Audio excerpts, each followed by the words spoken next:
ఇశ్రాయేలు జాతిని సూచించేటటువంటి ఈ ఇశ్రాయేలు జాతి సూర్యుడిని, చంద్రుణ్ణి, నక్షత్రములు కలిగినటువంటి ఈ స్త్రీ గర్భముతో మగ శిశువును ఆ కడుపులో ఉంచుకొని అలాగ నించుంటే ఈమె ముందు ఇంకొక సూచన కనబడింది యోహాను గారికి. దేవునికి స్తోత్రం కలుగును గాక.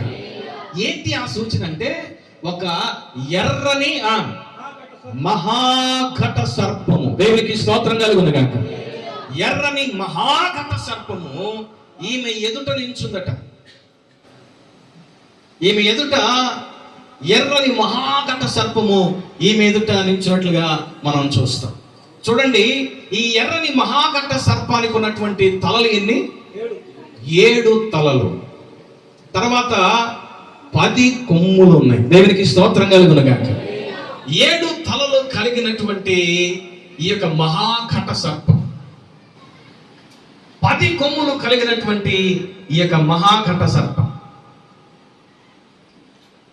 ఇది ఎర్రనిది అని, ఎర్రని మహాఘట సర్పం బైబిల్ చెప్తుంది. ఎర్రనిది అనగా ఎరుపు హంతకని యొక్క గుర్తు.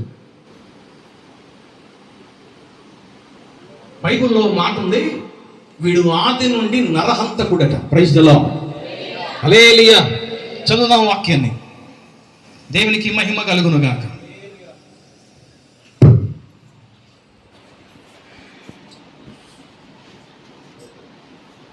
ఎన్నది?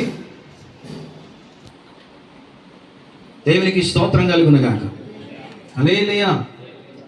యోహాను శుభవార్త 8వ అధ్యాయము 44వ వాక్యం చదువుకుందాం. యోహాను శుభవార్త 8వ అధ్యాయము 44వ వాక్యం. మీరు మీ తండ్రి యొక్క అపవాది సంబంధులు, మీ తండ్రి దురాశలు నెరవేర్చుకోరుచున్నారు. ఆది నుండి వాడు నరహంతకుడై ఉండి సత్యమందు నిలిచిన వాడు కాడు. దేవునికి స్తోత్రం కలుగును గాక. హల్లెలూయా. వీడు ఆది నుండి ఎవరట?